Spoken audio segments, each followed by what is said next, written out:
Bem-vindos de volta, disciplina Teoria do Direito. Bom dia a todos.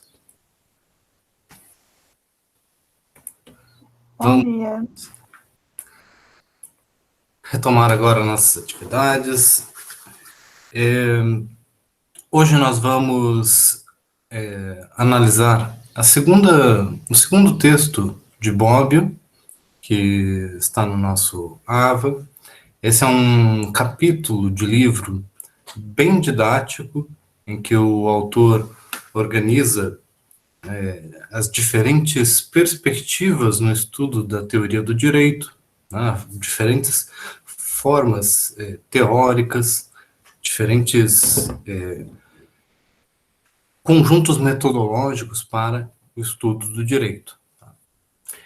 E eu também vou aproveitar para responder algumas questões que ficaram em aberto das últimas aulas, comentar sobre algumas das nossas tendências em relação a isso. Então, vamos lá, já coloquei aqui para vocês o nosso slide que ocupa o espaço daquele nosso quadro, né, para a gente ficar interagindo com alguma coisa. Nós já falamos de multiplicidade de normas jurídicas, até na última aula a gente ficou de comentar a questão da diferença entre o pluralismo jurídico e a multiplicidade de normas. Né? Quem é que lembra dessa discussão? Retomar também esses outros pontos sobre diferenças entre normas jurídicas e normas não jurídicas, teoria do ordenamento. Vamos lá. Aqui.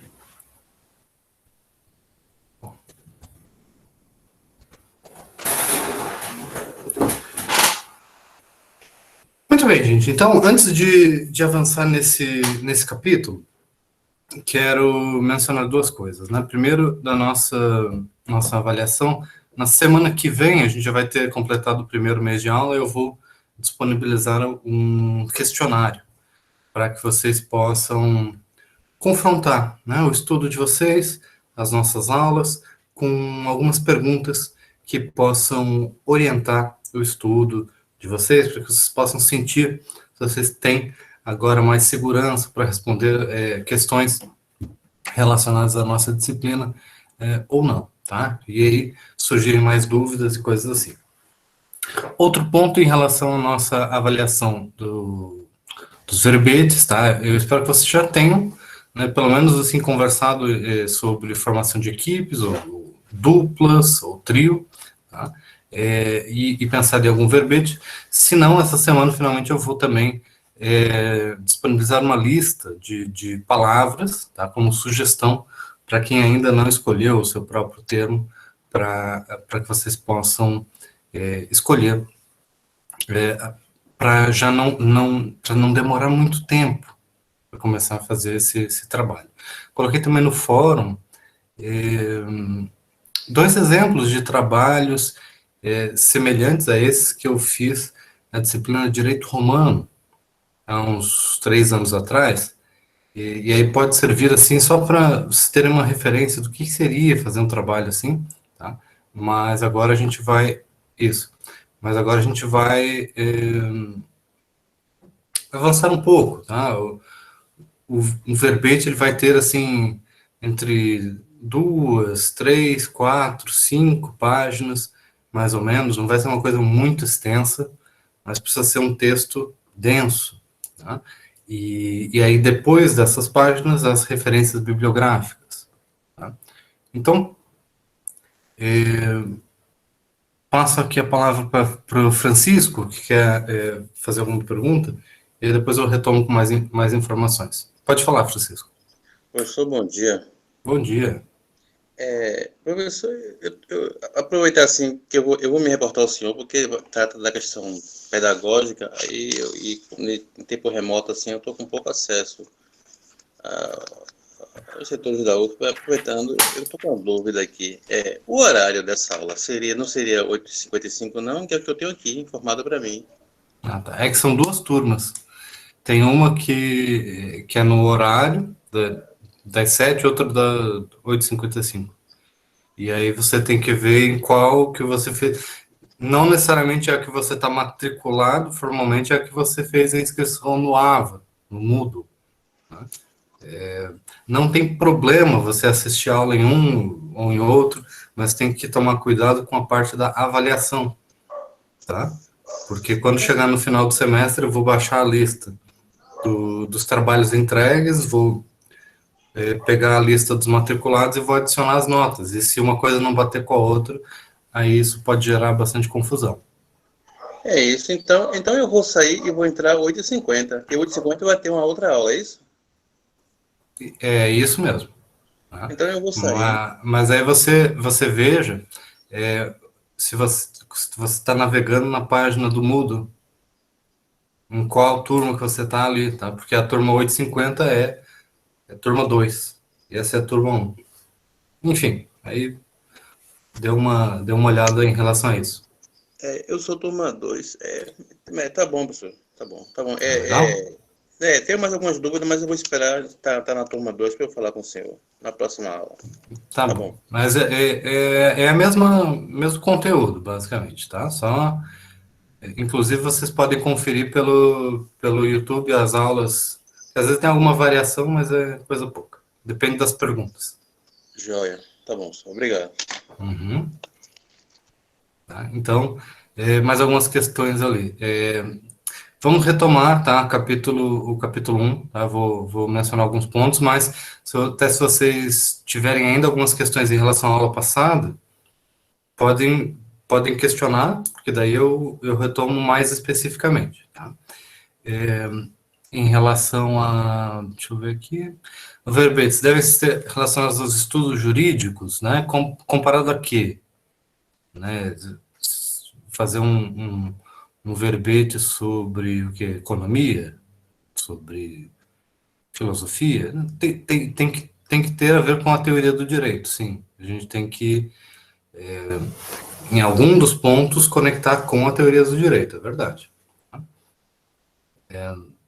Em relação a slides, se eu posso disponibilizar,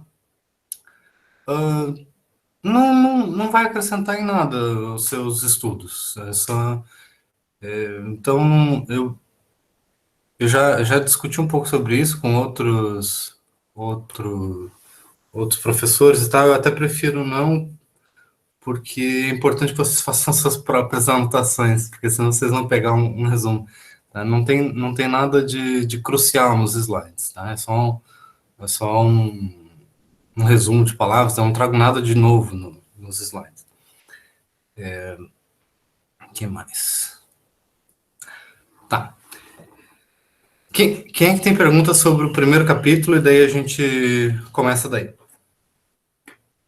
Marcele, quer fazer uma pergunta? Cecília, vamos lá. Professor, um segundo aqui, que meu microfone não está funcionando. Tá conseguindo me ouvir? Sim.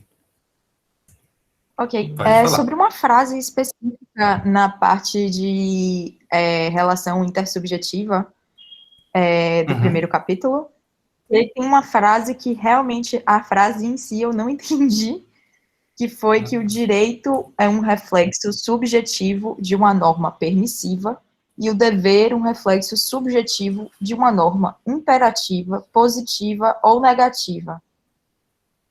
Eu realmente, essa frase me confundiu toda. Entendi. Legal. Tá. Bacana. Esse é o tipo de sentença, é o tipo de descrição, né, sobre direitos e deveres que é normal a gente não entender ao começar essa disciplina, mas é muito importante que a gente consiga entender ao final do semestre. Aponta muito bem para essa nossa trajetória em teoria do direito. Por quê? A gente vai estudar teorias do direito natural e também teorias do direito positivo. Em especial, teorias do direito positivo, a gente vai mergulhar nessa conexão das normas jurídicas com um elemento sancionatório, né, da sanção. A norma traz alguma dimensão de estabelecer ou o que deve ser feito, ou o que não deve ser feito, né, o que você pode ou não fazer, e as normas jurídicas, elas vão estabelecer para as pessoas, para os indivíduos, ou direitos ou deveres, mas isso vai ser sempre relativo. Direitos e deveres também não são absolutos, vão ser relativos às demais pessoas e ao funcionamento do Estado. Então, assim, se a norma jurídica, a lei, diz que eu tenho um determinado direito, tá? Então isso me dá um grau de liberdade que eu posso usufruir, e isso confere uma obrigatoriedade a todos os demais de respeitar esse direito, e ao Estado, eventualmente, de tutelar esses direitos. Se eu tenho deveres, a lei me impõe determinadas obrigações. Uma obrigação pode ser de fazer ou de não fazer determinada coisa. Então, o elemento da sanção nas normas jurídicas, ele pode impor uma obrigação de fazer alguma coisa, de não fazer alguma coisa. Esse é o tipo de dimensão que cria deveres. E, digamos assim, o outro lado da moeda dos deveres são direitos, quando a lei te permite alguma coisa. Então, assim, como professor, eu tenho direito de liberdade de cátedra, quer dizer, eu posso escolher a forma como eu quero abordar os conteúdos, né? Eu posso escolher os autores, as perspectivas, os métodos. Então, eu tenho liberdade de escolher, e isso significa que outras pessoas não podem me impor determinada coisa. Então, esse é um direito, eu tenho liberdade, e a lei, o Estado, a Constituição, sancionam essa relação jurídica que nós temos aqui. Por outro lado, existe uma obrigação, um dever que eu tenho também, de cumprir com um determinado conteúdo programático, do currículo, tanto da disciplina quanto do curso de vocês. Inclusive, isso é um direito que vocês têm. Então, nesse sentido, eu tenho a obrigação de cumprir determinados elementos formais e abordar determinados assuntos. Então, eu posso analisar uma questão de direito, de liberdade, eu posso analisar também um dever, que é uma obrigação. Então, a lei vai distribuir direitos e deveres para diferentes pessoas, ou para a mesma pessoa em diferentes relações ou diferentes dimensões de uma atividade, como essa a nossa aula. Professor, então, será que complicou mais ou não? Estou em dúvida ainda, vamos lá. Só para ver se... Então, ser positivo ou ser negativo tem a relação com deve ou não fazer algo? Porque, vamos dizer, com a palavra mesmo. Se o dever ele é imperativo, porque você é passível de sofrer sanções se você deixar ou se você fizer. Né? Deixar de fazer ou se você fizer. Então, é isso... Então, por exemplo, assim, eu tenho um dever negativo de não matar as pessoas, né? Digamos assim, tem lá o direito penal que fala sobre crime de homicídio. Doloso, culposo. Então, imperativo... Tá? Agora, também tem o crime de deixar de prestar assistência. Entendeu? Então, em uma situação, eu não devo fazer alguma coisa, senão haverá punição, né? Determinada sanção. Como prescreve a norma. Em outras situações, eu tenho o dever de fazer tal coisa, senão haverá sanção também. Então, existem diferentes formas em que a lei pode gerar obrigações de fazer ou de não fazer. Então, a gente pode sempre associar imperativo com sanção ou não? Sim, a gente pode dizer que, quando a gente fala que o direito possui uma imperatividade, a gente vai conectar isso com esse caráter sancionador.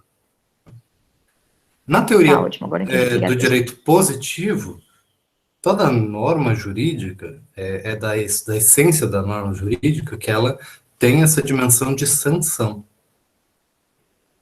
Que exista um elemento potencial, elemento coercitivo. Tá? Porque senão a norma vai ser apenas uma recomendação, uma sugestão. Entendeu?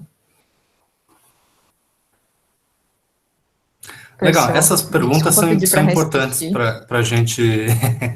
Essas perguntas são importantes para a gente ir organizando o nosso conteúdo. Tá? Você queria pedir para repetir alguma outra coisa? É porque travou minha internet na hora que você falou de direito Uhum. positivo, eu não ouvi Tá. nada. Não, porque a gente estava relacionando a imperatividade com esse elemento de sanção, né? De que a norma jurídica ela vai impor uma consequência, pelo menos em abstrato. Assim, se você não fizer isso, então haverá uma consequência. A sanção pode ser uma multa, pode ser uma prisão, ou pode ser simplesmente alguma consequência jurídica em relação ao que o Estado irá fazer, ou algo assim. Tá? Os positivistas vinculam fortemente o caráter sancionatório à própria definição do direito. Quer dizer que não vai ser direito uma norma completamente desprovida de sanção. Isso é a perspectiva do positivismo jurídico, que a gente vai analisar com mais detalhes depois também, tá? Camille. Bom dia, professor. Dá para ouvir? Sim. A primeira coisa que eu tenho para pedir é se o senhor pudesse espelhar o slide só para eu ver se eu estou certa onde a gente parou. E outra pergunta de verdade. Do primeiro capítulo, o slide, por favor. E a pergunta de verdade que eu tenho é porque o livro ele fala sobre ordenamento jurídico, né? Aí tem a parte que ele dá o exemplo com classe social, dizendo que se a classe social tivesse regras a serem seguidas de normas, ele seria um ordenamento jurídico, e sem regras ele não seria, apesar de ser um grupo. Só que eu fiquei confusa, como é que a classe social pode não ter um ordenamento jurídico? Ele fala isso só em tese ou ele fala realmente que tem como não ter ordenamento jurídico em classe social? A gente tem que lembrar que o Bobbio, também nesse capítulo, ele está apresentando diversas perspectivas, diversas teorias. Então, você tem que observar exatamente em que parte do texto que ele está afirmando uma coisa ou outra. Porque, às vezes, ele não está afirmando, ele está demonstrando como que determinada perspectiva trata a questão. Então, eu acho que você tem que conferir aí, mas eu acho que ele está, quando ele fala sobre isso, ele está falando sobre o institucionalismo, né? Ou não? Isso, é no capítulo 1 ainda. Então, ele está analisando que na teoria do institucionalismo tem aquela ideia de que o direito, aquilo que a gente entende como direito, ele vai surgir da organização, né, da própria sociedade. A sociedade, ela não é uma coisa só, né? Ela é composta de várias corporações, várias entidades, vários grupos. Né? Quando esses grupos eles se auto-organizam, ao se auto-organizarem, eles geram normas. Né? Normas de caráter social, possuem uma normatividade.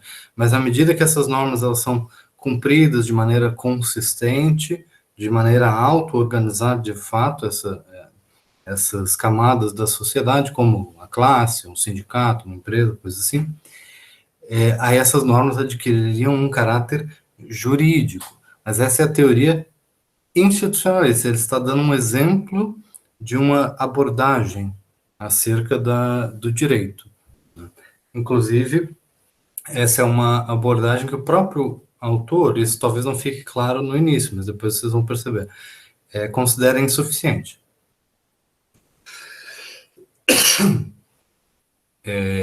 Então ele está mencionando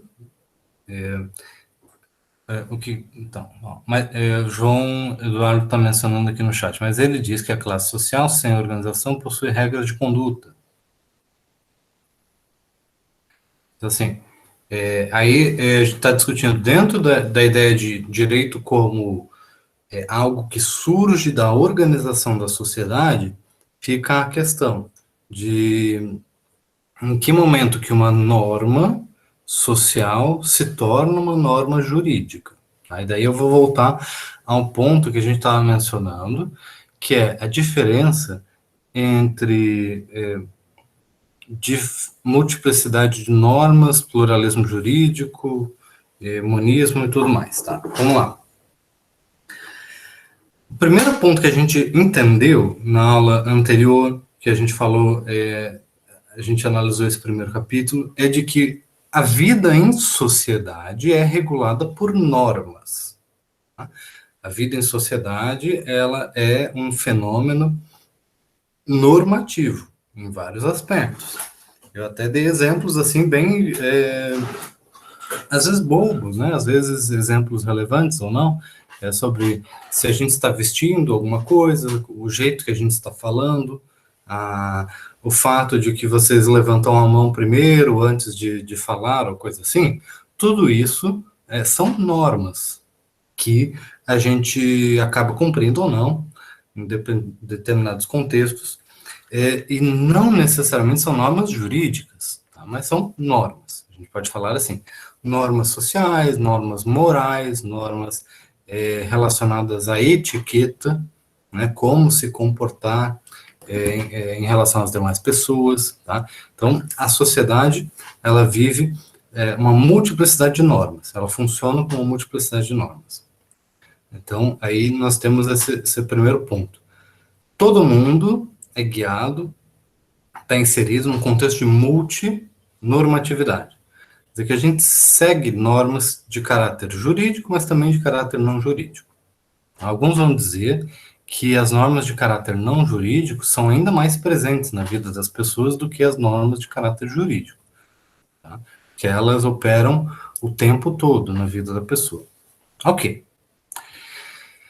A multiplicidade de normas não implica necessariamente no pluralismo jurídico. Pluralismo jurídico seria reconhecer a diferença entre a existência de múltiplos sistemas jurídicos considerados como legítimos, operando ao mesmo tempo, no mesmo lugar. Tá? A questão sobre monismo jurídico ou pluralismo jurídico tem tudo a ver com a ideia de Estado. Tá? Então, se vocês acham que um direito deve estar associado ao funcionamento do Estado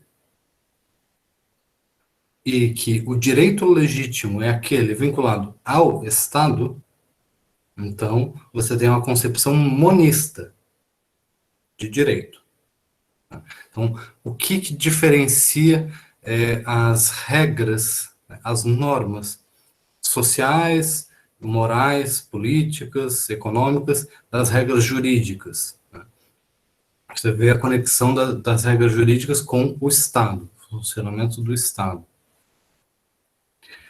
Agora, os não positivistas, aqueles que não estão preocupados tanto com essa conexão do direito com o Estado, ou autores que vão ressaltar a ideia de pluralismo jurídico, vão dizer que não é só o ordenamento jurídico associado ao Estado que é legítimo, que deve funcionar em uma sociedade, mas existem outras áreas da vida social que também geram normas jurídicas, independentemente do Estado, e elas também são direito. Aí você pode dizer que alguma coisa que vem da própria organização da sociedade gera direito, independente do Estado, possui autonomia, funciona como direito, é reconhecido como direito, é tido como legítimo, e o Estado não interfere, reconhece ou respeita esse direito. Aí nós teríamos o pluralismo jurídico. São diferentes teorias. Hoje vocês encontram autores que vão defender o monismo e autores que vão defender o pluralismo jurídico. Então, são perspectivas diferentes em teoria do direito.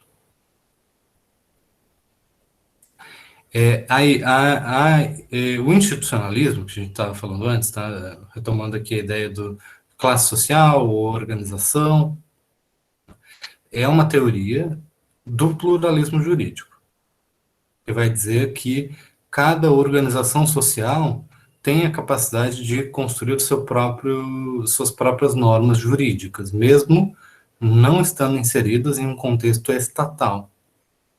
Enquanto que um positivista, ele vai rejeitar essa ideia de que uma organização social, que não o Estado, possa criar normas jurídicas. Porque ele vai dizer assim, determinada norma só ganha o status de jurídico quando sancionado, tácita ou explicitamente, pelo sistema jurídico estatal.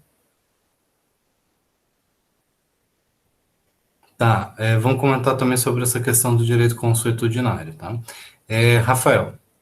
Professor, essa perspectiva do positivismo, de considerar o direito legítimo, né, simplesmente como do Estado, é justamente pelo fato de que outras instituições não teriam a possibilidade de punição, como a gente estava conversando mais cedo, de sanção, né, nesse caso?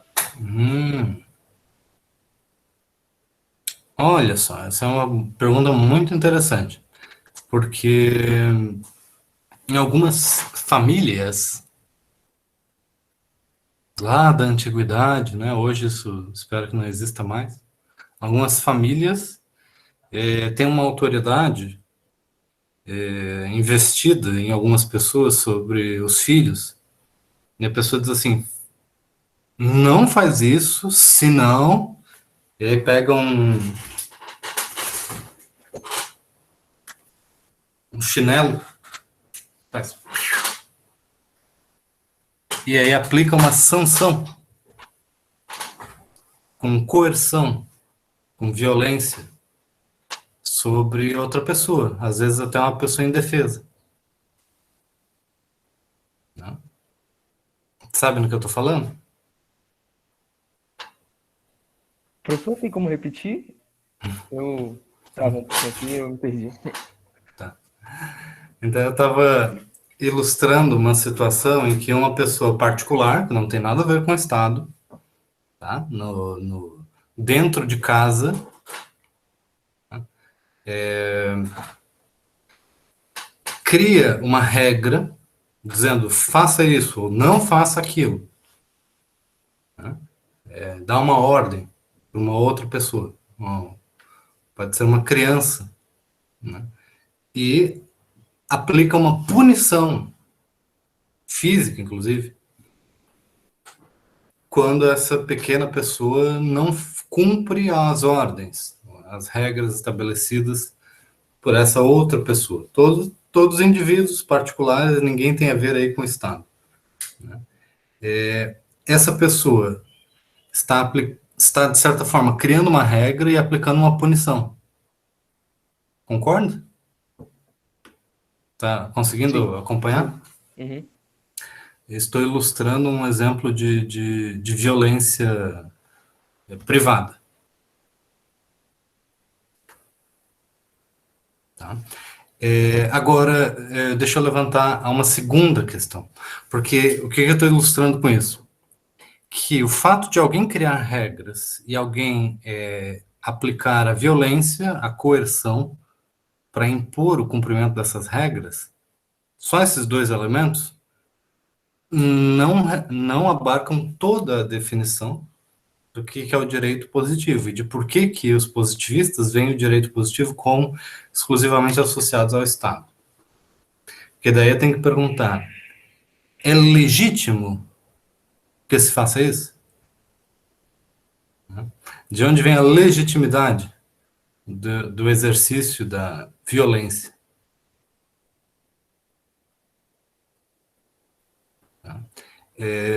João Victor, quer comentar alguma coisa? Bom dia, professor. Bom dia. Na verdade, é uma dúvida sobre qual dessas duas teorias hoje ocupa uma posição majoritária, né? Porque, assim, muito se fala nesse sentido das normas emanarem do Estado, pela questão aí, pela linha do monismo, mas também essa discussão aí de outras fontes do direito, de certa forma, né, que não seria só o Estado. Mas qual dessas duas teorias que é a principal hoje?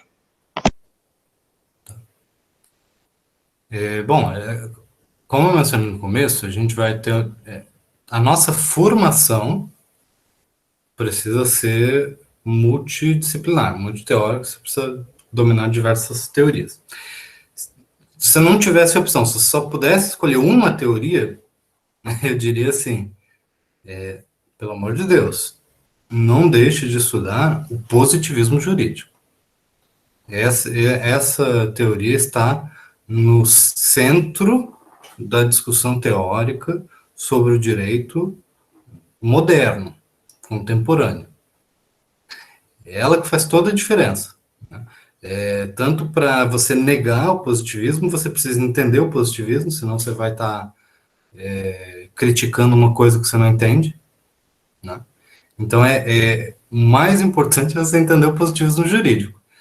Até porque, em alguns aspectos, o pluralismo ele também pode refletir algum certo reconhecimento de relações sociais. Nesse sentido, apesar de mais amplo, ele é teoricamente menos complexo. Tá? Mas, assim, ó, eu acho que eu vou dar mais ênfase no positivismo enquanto teoria contemporânea do direito. Tá? Mas é porque é mais importante você entender primeiro o positivismo jurídico. Porque várias perspectivas hoje vão questionar, óbvio, né, o humanismo jurídico, trazer questões muito contemporâneas de autonomia dentro do sistema jurídico. Inclusive, se eu quiser falar sobre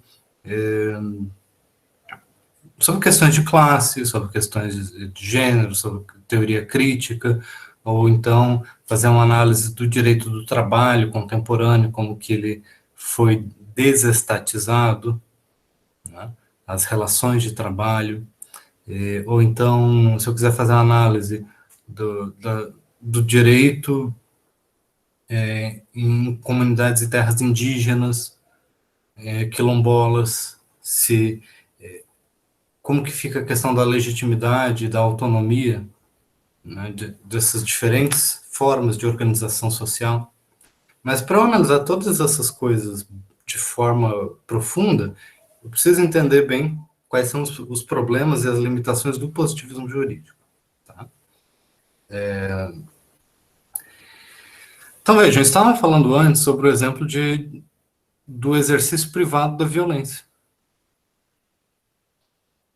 E aí eu estava usando aquele exemplo para responder a questão sobre a norma jurídica. Norma jurídica, no monismo, no positivismo, ela exige não só uma questão de se a norma existe ou não, assim, se alguém cria a norma ou não, se alguém aplica coerção ou não, mas se existe uma relação de legitimidade aí. Legitimidade tanto em quem cria a norma, como a legitimidade na aplicação da sanção. E o positivismo moderno, ele vai estar associado, em grande parte, a essa preocupação com a limitação do exercício da violência, às formas legais e às formas consideradas legítimas.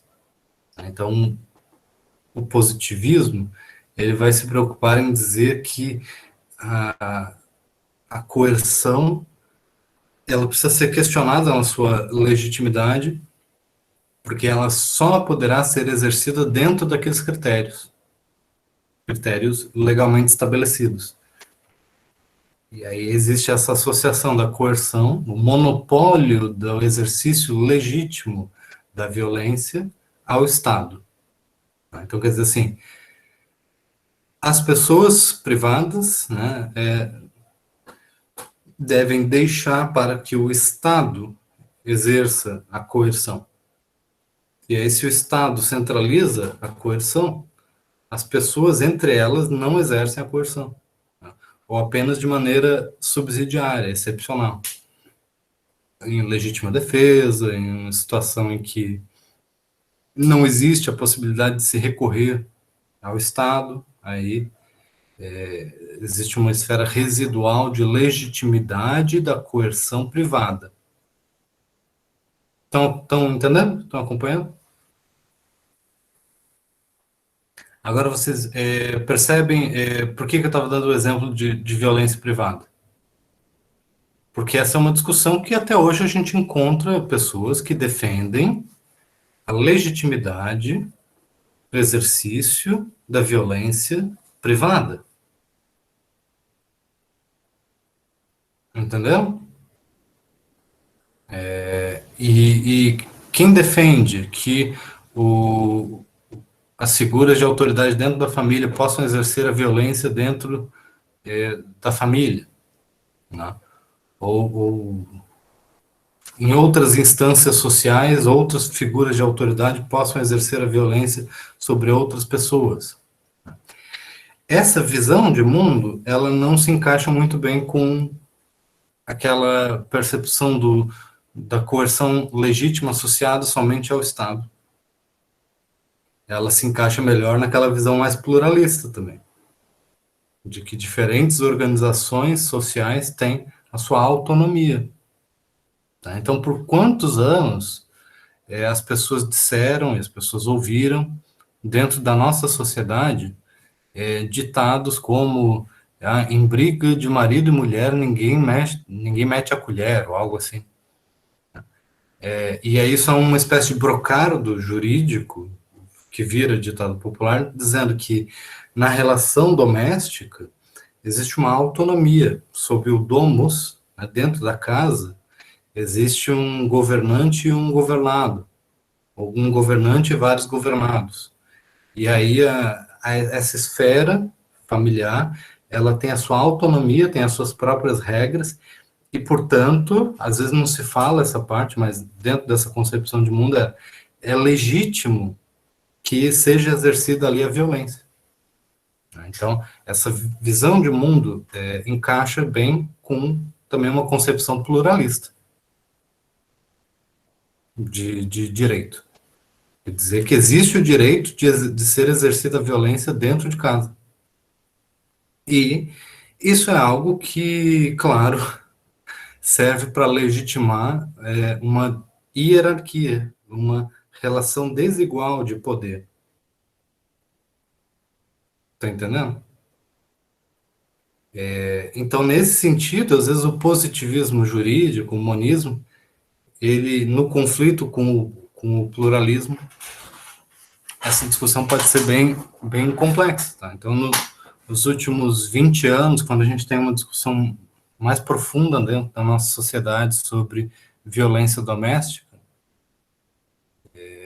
depois de inúmeros, incansáveis exemplos, né,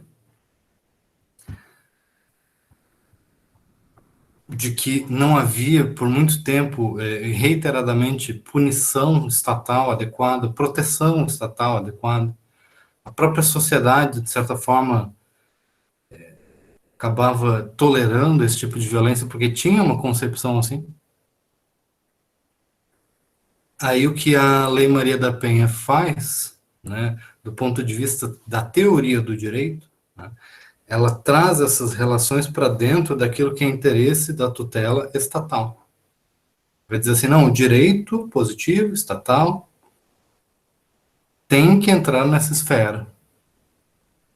Aí houve muita resistência.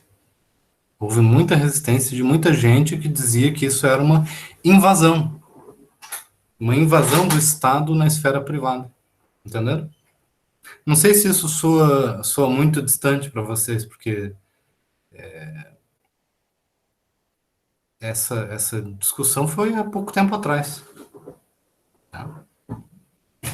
A regulação do direito das empregadas domésticas, né, que também eram pessoas muitas vezes tratadas como se fossem um sujeito subordinado dentro de uma estrutura familiar hierarquizada, que não tinha direitos regulados pelo Estado.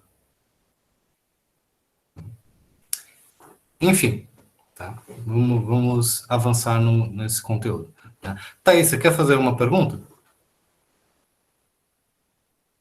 Eu fiz a pergunta no chat. Quando o senhor fala de direito positivo, é o direito válido pelas normas jurídicas, no caso, né? É isso? Tá. Vamos só para explicar, então depois a gente vai retomar isso, tá? Mas só para explicar o que é positivo, tá? Ou direito posto, né, por uma autoridade considerada legítima. Tá? O direito positivo, né, tem a ver com esse estabelecimento de normas jurídicas que se definem como jurídicas por estarem associadas a uma autoridade legítima, e aí geralmente aqui a gente entende, né, o positivismo nesse sentido é estatal. Então são aquelas normas oriundas do Estado.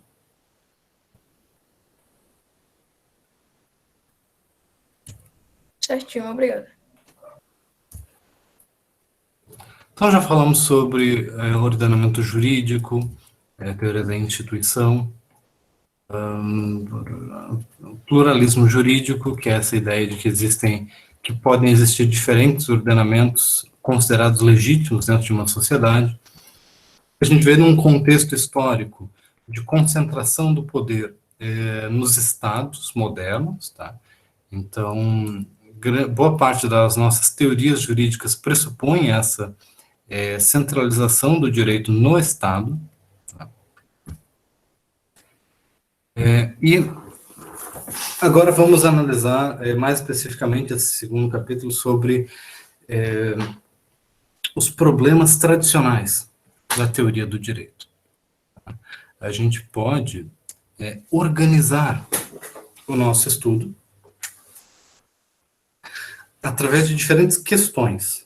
Então, vamos falar sobre teoria da norma jurídica e que tipo de perguntas que nós precisaremos saber responder quando a gente pensa em teoria do direito, quando a gente pensa em teoria da norma jurídica. Vamos organizar em 3 eixos, 3 perguntas principais. Quando eu olho para uma norma jurídica, eu quero fazer uma análise teórica de uma norma jurídica, eu posso me perguntar se determinada norma jurídica é justa ou injusta. Tá? Isso pressupõe um certo juízo de valor, um julgamento material acerca do direito. Tá? Determinada norma jurídica que proíbe alguma coisa, que estabelece uma obrigação, tudo mais, ela é justa ou injusta? Como que a gente responde esse tipo de pergunta? Isso gera toda uma linha de estudos, de análise dentro do direito. Tá? Então, muito dos estudos jurídicos estão preocupados com questões de justiça. O segundo eixo de análise, a gente vai destacar aqui que talvez um eixo mais técnico, tá? Central para os estudos modernos sobre direito, vem da discussão sobre a validade. Tá? Se uma norma jurídica é válida ou inválida. E a validade é um termo muito mais importante do que parece. Porque é a definição de validade da norma jurídica que está profundamente conectada com a ideia de juridicidade. Quer dizer, com aquilo que é específico do direito que não se relaciona com outras áreas, de outras normas sociais. Então,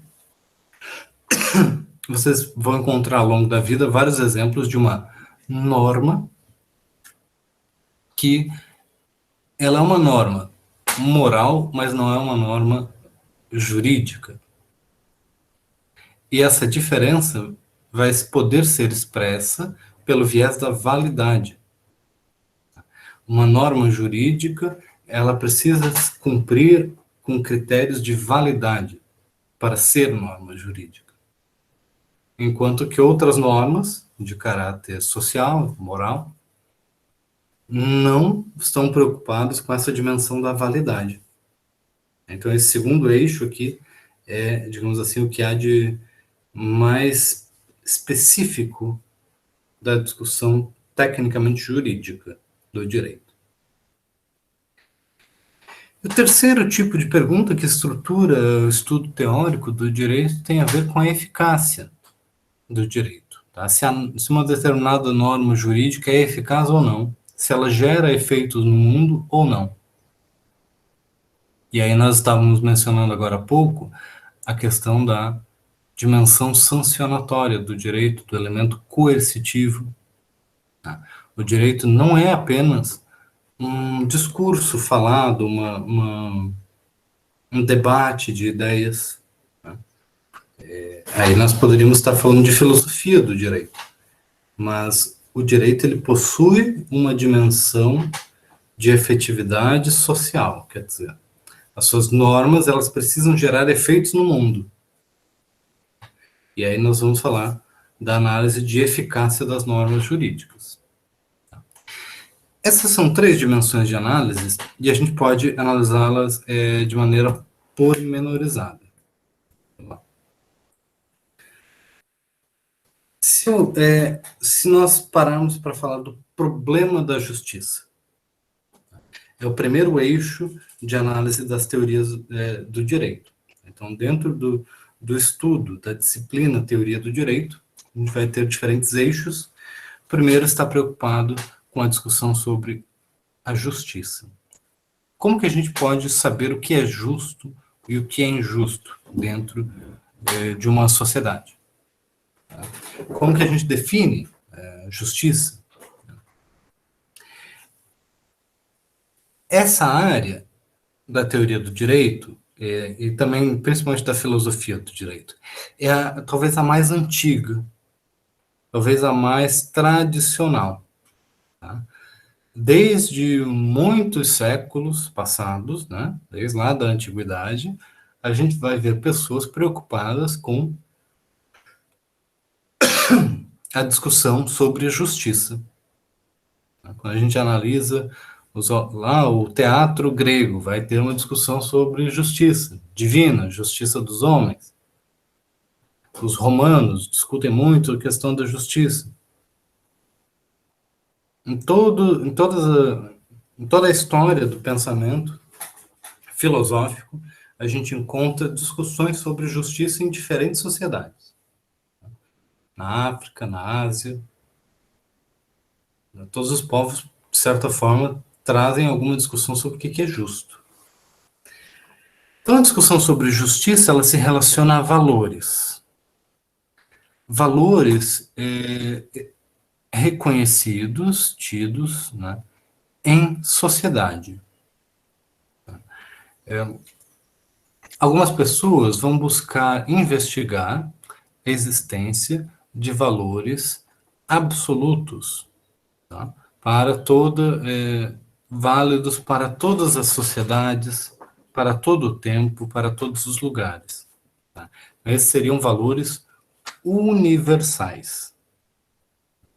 Então, algumas perspectivas dentro da filosofia do direito vão buscar a análise de valores universais, universalmente válidos como justos.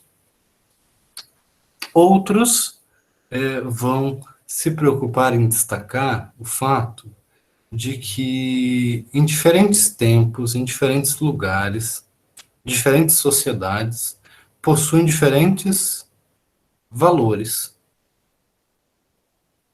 e que cada sociedade vai ter um conjunto de valores distintos de outras sociedades. Isso até está relacionado a uma identidade cultural de cada sociedade, sobre os valores associados à justiça. Então, a gente pode ter uma perspectiva que busca o estudo de valores justos em abstrato, tá? Universalmente válidos em todos os lugares. A gente pode ter uma perspectiva de que diferentes sociedades podem ter diferentes concepções de justiça. Uma terceira via ainda de análise pode destacar que dentro de uma única sociedade podem existir dentro de uma sociedade diversas concepções de justiça. E aí nós teremos uma sociedade plural, no sentido de valores. Dentro de uma sociedade, algumas pessoas têm uma concepção de justo que é contraditória com a concepção de justo de outras pessoas. E aí nós temos uma sociedade com a pluralidade de valores, de concepções. Então eu posso... Vejam que eu estou estabelecendo 3 perspectivas diferentes dentro da teoria da justiça. Uma preocupada com uma definição universal de justiça. Por exemplo, assim, quando a gente vê a Declaração de Independência dos Estados Unidos, que é um documento histórico muito influente em outros países. Começa assim: nós consideramos essas verdades autoevidentes. Tanto esse documento jurídico, político, ele parte da ideia de que existem verdades que são autoevidentes para todas as pessoas em qualquer lugar do mundo. A busca pela felicidade, pela liberdade, pela igualdade. Esses são valores de justiça que são verdadeiros e válidos para todas as pessoas, em todos os lugares, em qualquer situação. Tá? Então, esse é um discurso, né, sobre a justiça em termos universais. Já vou passar a palavra, só para concluir, tá? Então, essa é a primeira perspectiva. A segunda perspectiva, um relativismo histórico ou cultural. A ideia de que cada sociedade, com a sua própria cultura, tem a sua própria definição de justo. Então, diferentes sociedades podem ter diferentes concepções de justiça. Então, o que é considerado justo na Arábia Saudita, ou no Japão, na Alemanha, na Argentina, pode ser diferente em cada uma dessas sociedades, porque são diferentes culturas, têm diferentes contextos históricos. E a mesma coisa vale para as sociedades do passado. Tá? Esse é um relativismo cultural na análise das questões de justiça. E a terceira perspectiva é dizer que mesmo dentro de uma única sociedade, em um único momento, uma única sociedade, no mesmo momento, pode ter dentro dela diferentes concepções de justiça concorrendo entre si. E aí não é nem uma concepção universalista, não é nem uma concepção relativista, no sentido cultural, é uma concepção pluralista de sociedade, de que existem diferentes valores concorrendo dentro da mesma sociedade. E aí muitas teorias da democracia se conectam com essa perspectiva pluralista.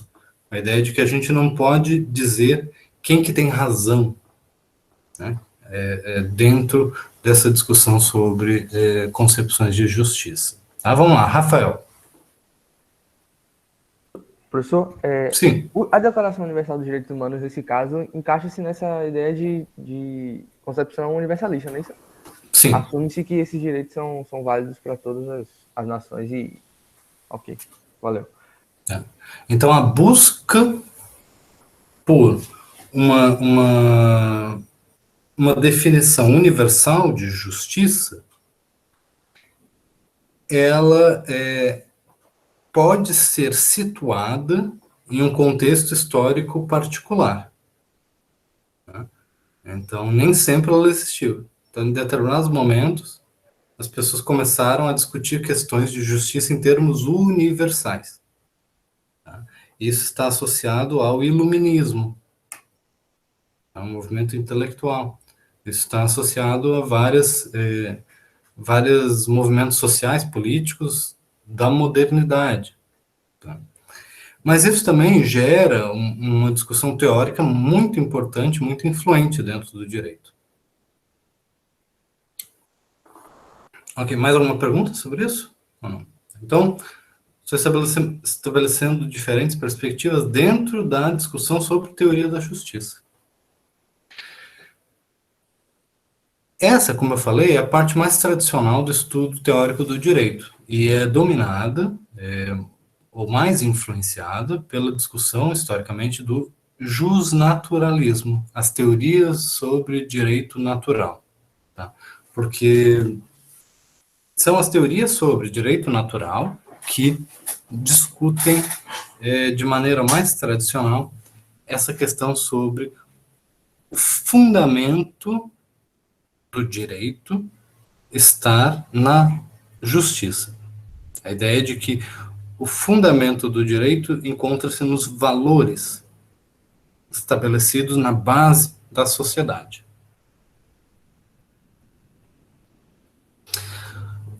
Vamos supor, tá? Porque é muito difícil estabelecer um consenso acerca de qual teoria da justiça está certa, quais são os valores fundamentais, tá, dentro de uma sociedade. Tudo isso gera muita discussão. Mas vamos supor que a gente saiba quais são os valores de justiça presentes na nossa sociedade. Quais são os valores que inspiram o funcionamento do nosso ordenamento jurídico. Então, a gente pode dizer assim, determinados valores como a dignidade da pessoa humana, a liberdade, a igualdade, esses são valores que estão na base do nosso ordenamento jurídico, do nosso direito. Se a gente supor que a gente sabe quais são esses valores, a gente vai organizar agora o estudo das normas de acordo com aquela questão de determinada norma é justa ou injusta. Para definir se uma norma é justa ou injusta, a gente precisaria avaliar se uma norma ela ajuda a cumprir determinados objetivos contidos nesses valores ou não. Tá? Então, digamos que nós temos como valor fundamental de justiça a ideia da dignidade da pessoa humana. E aí nós temos como norma jurídica a vedação, a proibição do reconhecimento de provas no processo penal, ou em qualquer tipo de processo, obtidas através de tortura. Tá? Então, vamos pensar num valor, dignidade da pessoa humana. Vamos pensar numa norma, que é a proibição de se aceitarem, dentro de um processo jurídico, provas obtidas através de tortura. Tá? Como que a gente pode analisar essa norma em termos de justiça? Essa norma, ela cumpre com os objetivos estabelecidos nesse valor mais profundo? Né? Sim ou não? Então, é fazer esse tipo de análise, né, de se uma norma se encaixa dentro de um valor maior, né, que costuma ser a análise material, né, em termos valorativos, tá, das teorias da justiça. Cecília está perguntando no chat sobre o critério de avaliação de determinar o que é justo ou não. Tá? Então, sobre isso que a gente está falando. A gente vai analisar se uma norma é compatível com um determinado valor, ou se ela ajuda a proteger um determinado valor, ou avançar um determinado valor. Aí vem a questão, como que a gente pode fazer isso? Será que a gente consegue verificar empiricamente, ou em abstrato, quais são os meios de verificação disso? Então, nós temos uma discussão preocupada mais com essa dimensão, vejam a palavra, deontológica do direito. Quando eu falo um problema deontológico, o que eu quero dizer? Deontologia, que palavra é essa? Então, a dimensão deontológica do direito significa a discussão sobre o que o direito deve ser. Então, o que o direito deve ser? Deve ser justo. Tá? Mas o que é a justiça? A aspiração de concretização de determinados valores. Valores sobre o que é justo e o que é injusto dentro de uma sociedade. Então, o problema da justiça é um problema tradicional dentro da teoria do direito. E dentro da teoria do direito, então, existe uma sub-área, que é a teoria da justiça. E aí eu vou dizer, as teorias da justiça, porque existem diversas perspectivas dentro das teorias da justiça. E aí eu exemplifiquei 3 eixos dentro dessa área. Né? Um eixo universalista, um eixo comparativo dentro de diferentes sociedades, um eixo pluralista. Tá? Até aqui tudo bem? Quem é que tem pergunta sobre isso? Tá. Nós vamos nós vamos analisar os autores justnaturalistas, tá? Que vão nos dar uma boa base sobre a discussão tradicional de teoria da justiça. E aí nós não vamos avaliar muito a teoria da justiça hoje, contemporânea. Tá? Isso fica para a próxima disciplina, teoria 2, né? E também filosofia do direito. Tá? Então nós vamos analisar, dentro dessas teorias da justiça, só o justnaturalismo.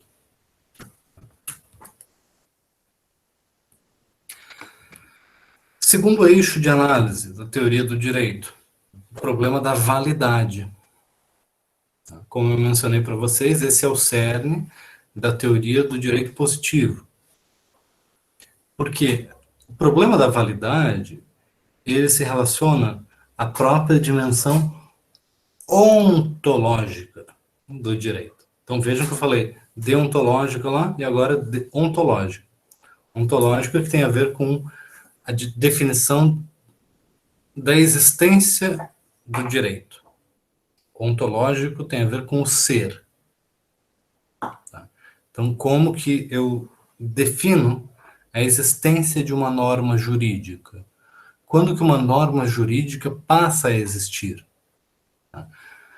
A partir do momento que se confere a validade da norma jurídica. Então, a validade da norma jurídica se relaciona com a própria existência. Né? Ela que traz essa dimensão de juridicidade. Vai tornar uma norma, não só uma norma moral, mas uma norma jurídica. Dá esse caráter distintivo à norma. Então, nós temos aqui também uma discussão sobre a dimensão técnica da norma, não sobre a dimensão valorativa. Então, aqui nós temos uma perspectiva formal sobre o direito. Quando nós vamos avaliar a legalidade de uma prisão em flagrante, a gente vai sempre analisar a situação, sempre não, mas assim, ó, o grosso da preocupação da atividade do advogado no sistema jurídico vai ser analisar a validade dos atos dos particulares em um contrato ou dos agentes do Estado. Então, quando se entra com um habeas corpus para soltar uma pessoa,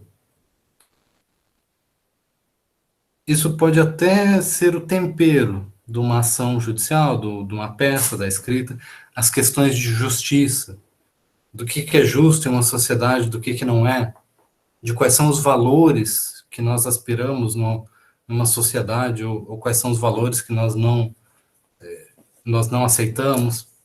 Isso até pode ser o tempero da discussão. Mas o cerne da discussão, o elemento central, será sempre a questão da validade do ato jurídico em questão. Então, quando eu entro com um habeas corpus para soltar uma pessoa, eu não vou discutir a filosofia da justiça. Eu vou dizer, o ato de prisão foi ilegal. Foi ilegal por quê? Porque descumpriu tais critérios técnicos que dariam a característica de legal àquela prisão. Então eu vou dizer assim, uma coisa que seria legal, né, deveria ter cumprido tais e tais e tais requisitos. Então, se uma pessoa é capturada por outra, à força, e levada para uma cela, na medida em que são cumpridos os requisitos 1, 2, 3, 4, 5, esse ato é um ato jurídico válido. Então, é uma prisão legal. Mas eu vou dizer assim, esse ato não cumpriu o requisito 1 ou 2, ou 3, ou 4, ou 5. Então, ele não é uma prisão legalmente válida. É como se fosse um sequestro, que por acaso foi cometido por policiais, né? Mas é um ato ilegal. Por quê? Porque não cumpriu aqueles requisitos. Então, eu vou atacar a validade de um ato jurídico. O grosso das discussões jurídicas giram em torno das questões de validade. Validade do contrato. Uma obrigação que não foi cumprida. Como que a gente vai rescindir um contrato judicialmente ou exigir uma indenização? Quando houve um dano, uma lesão, o que o que seria válido ou não de fazer ou não fazer? Em diferentes áreas do direito, a questão da validade é fundamental. É por isso que eu mencionei para vocês, quando foi perguntado sobre qual teoria estudar, e aí eu disse, o pluralismo jurídico ele pode ser muito interessante para fazer uma análise mais ampla da sociedade. Mas, do ponto de vista da formação de vocês, positivismo ele deve ser ponto de partida, análise central. Porque ela se refere à existência do direito enquanto direito, e não enquanto outras coisas. Então, primeiro ponto, primeiro eixo dentro da análise da validade, tá? Estou fazendo as subdivisões aqui. Verificar se a autoridade que emana a norma, que produz a norma, tem o poder legítimo para isso. Eu estava dando o exemplo antes de pais que batem nos filhos, ou que mandam os filhos fazer uma coisa ou outra.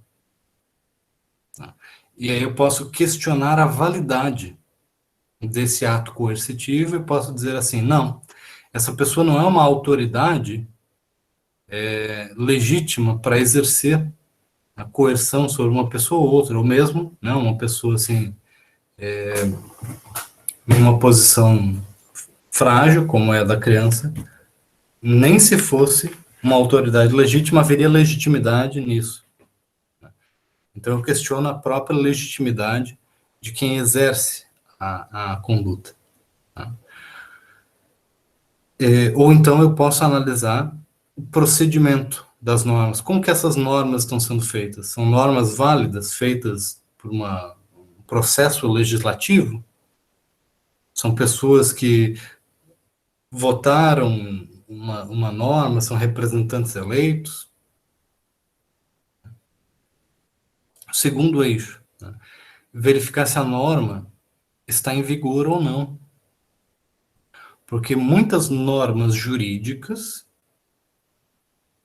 têm uma origem legal, foram feitas pelo legislador, formalmente foram normas perfeitas, mas vem uma norma anos depois e revoga aquela lei. Então, um determinado código criminal lá do Império, não está mais em vigor. Ele foi revogado por um código penal na Primeira República, que depois foi revogado por um código penal da nossa chamada Era Vargas, né, o Estado Novo. E esse Código Penal, aos trancos e barrancos, aí, com várias modificações, ele persiste até hoje. É uma norma válida que está em vigor, com as suas alterações. Também não é a norma lá da década de 1940 inteira. Ela é emendada, alterada por normas posteriores. Então, nós precisamos analisar a vigência para saber se a norma, ao ser aplicada, é válida ou não. Essa avaliação da vigência da norma tem a ver com o caráter temporal das normas, na relação das normas entre elas. Tá? Então, uma norma que vem depois, ela pode abrogar a norma anterior. Tá? Duas leis federais, uma revoga a outra, simplesmente por vir depois, ao tratar do mesmo assunto.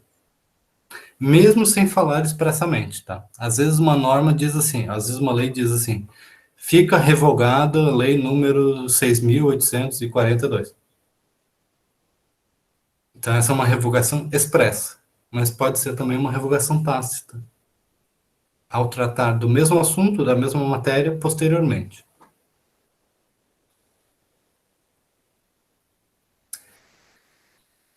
A vigência em relação a um determinado conteúdo, ela pode se dar por especialidade também. Tá? Tem uma norma que é mais específica para aquela matéria. Então, essa norma mais específica, ela vai predominar sobre a norma mais geral. Então, para um determinado caso concreto, para uma determinada área, uma norma pode não ter validade. Porque existe uma outra norma mais especial, mais especializada naquela área. E nós temos também a relação de hierarquia entre normas. Tá? Um ordenamento jurídico escalonado, nós temos no Brasil normas que são constitucionais e normas infraconstitucionais. E a norma constitucional, ela prevalece sobre a norma infraconstitucional. Então, se uma norma infraconstitucional determina algo contrário à Constituição, então essa norma não tem validade. Vejam vocês. Tá? Então, vejam como a análise de validade, ela é central, tá? No estudo do direito. E a análise de validade envolve também uma relação material em conjunto, inclusive acerca de determinados valores. Tá? Então, eu posso fazer uma análise da compatibilidade material de uma norma com todas as outras normas. Você tem uma norma que fala sobre a dignidade humana, veja um exemplo anterior. Como na Constituição, existe a vedação, a proibição da tortura, e a definição da tortura como crime inafiançável, hediondo. Se passa uma lei federal dizendo que deve-se aproveitar as provas obtidas por tortura, essa lei ela é inválida, né, tanto por ter desrespeitado o processo legislativo, porque existem vedações, se fala sobre passar sobre isso, então é possível que haja uma violação formal. Ela é inválida, porque ela viola a hierarquia da Constituição e das determinações da Constituição.